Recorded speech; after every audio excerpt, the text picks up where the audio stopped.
Bueno, buenas noches, profesor. Esta noche mi grupo y yo les vamos a hablar acerca de las aminas y mi grupo está conformado por Corredor Luisa, Escobar Sabina y mi compañero Steven Vázquez. Por favor, la siguiente diapositiva. En el día de hoy le vamos a hablar acerca qué son las aminas, nomenclatura de las aminas, cuáles son sus propiedades físicas y sus propiedades químicas. Le hablaremos acerca de los síntesis y usos y le daremos una conclusión de todo lo hablado en la exposición. Bueno, inicialmente tenemos que manejar un término general sobre qué son las aminas. Las aminas son compuestos químicos orgánicos que se consideran como derivados del amoníaco y resultan de la sustitución de los hidrógenos de las moléculas por los radicales alquilo. Según se sustituyan uno o dos o tres, las aminas serán primarias, secundarias y terciarias, respectivamente.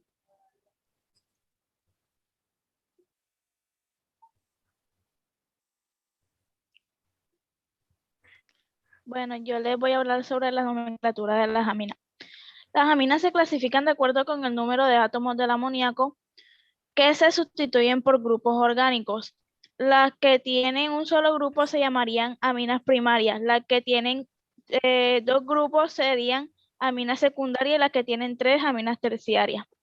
Las aminas sencillas se nombran enumerando los grupos que sustituyen a los átomos de hidrógeno del amoníaco y terminando con una amina. Si hay varios grupos radicales sustituyentes iguales, se usan los prefijos di o tri. Cuando se trata de grupos diferentes, estos se nombran por orden alfabético.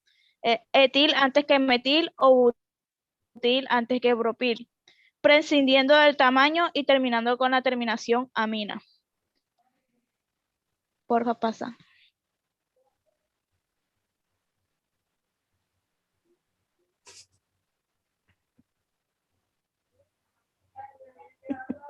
La regla número 1 sería, las aminas se pueden nombrar como derivados de alquilaminas o alcanoaminas. Veamos algunos ejemplos. Tenemos la etilamina, que también se puede llamar etanamina, y esta está conformada por un etil y por la amina. Tenemos ciclopentilamina o ciclopentanamina, que esta está conformada por un ciclopentil más la amina. Y tenemos la pen-2-iramina, que también se podría llamar penta-2-amina, que está conformada por un penta-2 y más la amina. En la siguiente regla,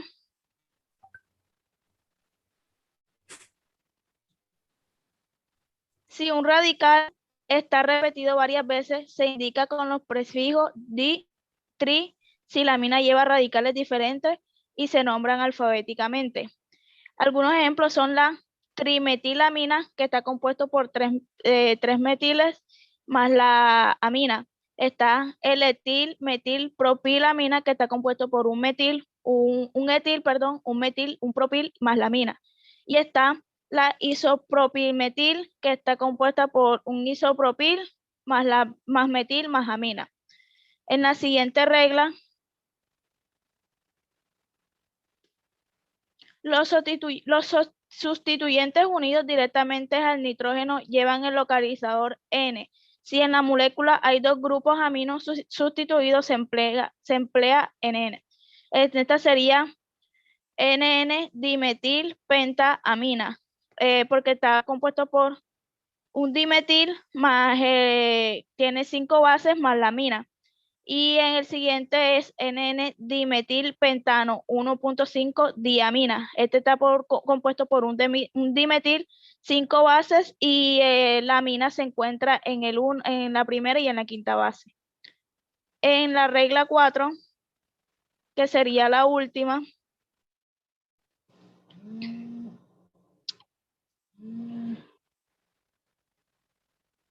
es cuando la amina no es el grupo funcional, pasa a nombrarse como amino. La mayor parte de los grupos funcionales tienen prioridad sobre la amina, ácidos y derivados, carbonilos y alcoholes. Pues aquí podemos tener unos ejemplos que tenemos aminoheptano 2-ona, aminociclohexanol y aminociclohexano carboxilo de metilo.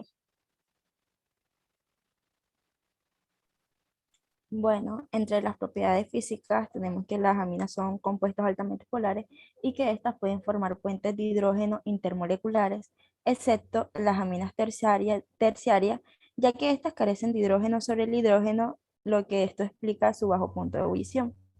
También que éstas presentan puntos de fusión y de ebullición más altos que los compuestos no polares, de igual peso molecular, pero que estos son inferiores al de los alcoholes y el de los ácidos carboxílicos. También tenemos que las aminas primarias tienen un mayor punto de ebullición que las secundarias y las terciarias, y también que tanto las aminas primarias como las secundarias tienen un átomo de hidrógeno unido a un átomo de nitrógeno. Por lo tanto, estas pueden donar y recibir enlaces de hidrógeno. Y que las aminas terciarias, estas solamente pueden aceptar enlaces de hidrógeno puesto a que estas no tienen un átomo de hidrógeno unido a un átomo de nitrógeno. También que las aminas de bajo peso molecular generalmente son solubles en agua y que las de mayor masa molecular son insolubles porque estas tienen un carácter no polar mayor, y que la solubilidad de las aminas está directamente relacionada con su habilidad para formar enlaces de hidrógeno con el agua. Ahora les hablaré de las propiedades químicas. Dentro de las propiedades químicas tenemos de que las aminas se comportan como bases y que cuando una amina se disuelve en agua, esta acepta un protón formando un ion alquil amonio. También que estas presentan reacciones de neutralización con los ácidos y forman sales de alquilamonio, que estas también pueden ser denominadas sales de amina. Como un ejemplo puede ser cuando la etilamina se combina con el ácido clorhídrico para producir cloruro de etilamonio. También que la mayoría de las aminas de gran masa molecular son insolubles en agua, pero que estas, después de combinarse con ácido, forman una sal de amina iónica soluble. Un ejemplo sería la lidocaína, que es un anestésico local que es insoluble en agua como amina libre, que después está de combinarse con el HCl, que es el clorhídrico, forma un clorhidrato de lidocaína, el cual es soluble en agua. Y la lidocaína es insoluble debido al carácter no polar de la molécula.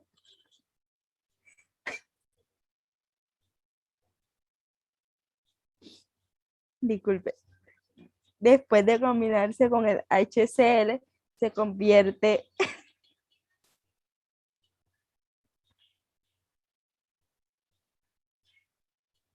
en un compuesto iónico y un gran porcentaje de los compuestos iónicos son solubles en agua.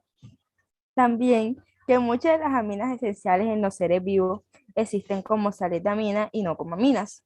Y que uno de estos compuestos es el neurotransmisor acetilcolina, y la acetilcolina se libera en el extremo de un nervio, viaja a través de la brecha sináptica, se une a otro miembro y origina un impulso nervioso.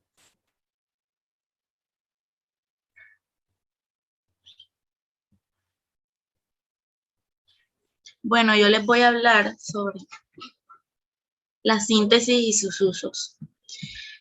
Los compuestos de la clase de las aminas se utilizan en una amplia gama de aplicaciones como lo son los inhibidores de corrosión en las calderas. Los podemos encontrar en los aceites lubricantes, en las industrias de caucho, en los explosivos, en la minería, en los textiles, en los herbicidas y en los productos farmacéuticos. Algunas clases de aminas, que son los mercaptanos, son como un aditivo preeducatorio que permite detectar fugas del gas natural en nuestros hogares y empresas.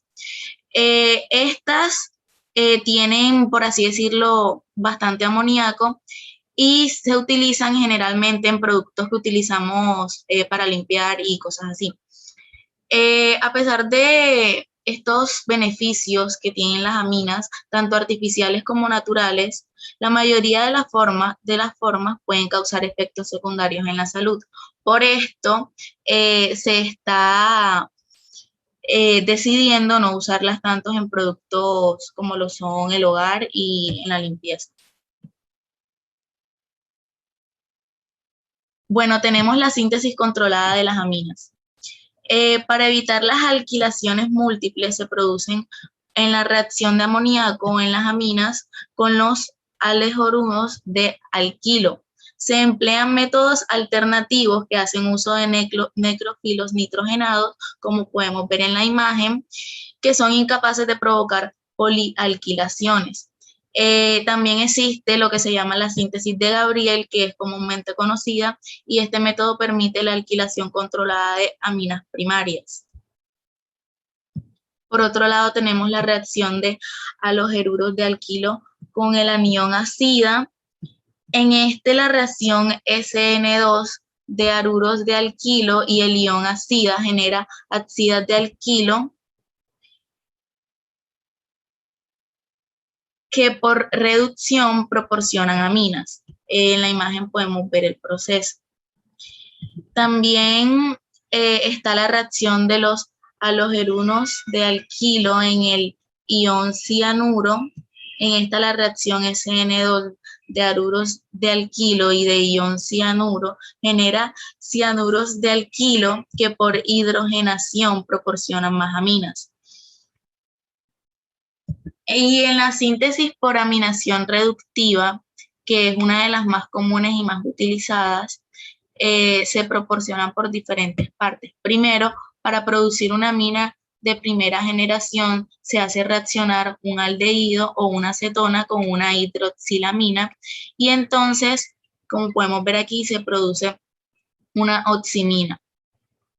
Después, para producir una amina secundaria de segunda generación, se hace reaccionar con un aldehído o una acetona con una amina de primera generación y entonces se produce una amina N sustituida. Y por tercero, se produce una amina de tercera generación y se hace reaccionar un aldehído o una acetona con una amina de segunda generación y entonces se reduce la sal de la aminina. Por último, que está la acilación-reducción. Podemos ver que la acilación, un cloruro de ácido reacciona con amoníaco o una amina primaria y una amina secundaria para formar una amina. Y en la reacción, el grupo carbonilo de amina de carbono-oxígeno se reduce a CH2 con hidruro de litio y aluminio. Bueno, como conclusión, tenemos que principalmente este trabajo proporciona los conocimientos y los compuestos y nos presenta qué es una amina. Nosotros podemos saber qué hacen las aminas y qué son en la naturaleza, en los aminoácidos que conforman las proteínas, un componente esencial del organismo de los seres vivos, que al degradar las proteínas se descomponen de distintas aminas. También tenemos que otra propiedad de las aminas es su olor, ya que las aminas son un compuesto derivado del amoníaco, como lo hemos dicho en toda la exposición, y presente en la naturaleza sirve para la reacción de tantos tintes y colorantes, ya sean artificiales o sintéticos, y la creación de varias sustancias con un buen uso ayuda a un sector médico para diversas enfermedades. Sin embargo, hay que tener en cuenta que con el uso inadecuado de estas aminas en las sustancias medidas se puede producir efectos nocivos para la salud. Esto se debe tener muy en cuenta, ya que aquellas personas que excedan en su consumo y lo usen frecuentemente, podrían tener enfermedades a largo plazo.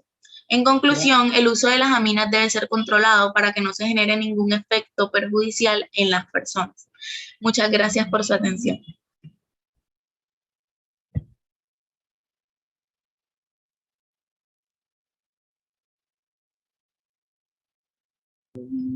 Ahora, ¿por qué diste la conclusión ahí? Bueno, porque ¿quién más le iba a decir si yo estaba diciendo la de última? Ese era yo que la tenía que decir, pero... No, ya para qué, ya para qué. Bueno, vale. Y si no se grabó, ¿cómo veo yo esto? Ya terminaste de grabar. No sé dónde Ya se ve terminaste de eso. grabar. Pero sí, estaba grabando porque aquí dice dejar de Ya para grabar. de Eso grabar. es dejar de compartir. ¿Dónde le hundo? Ay, ay, ay. Deja- Detener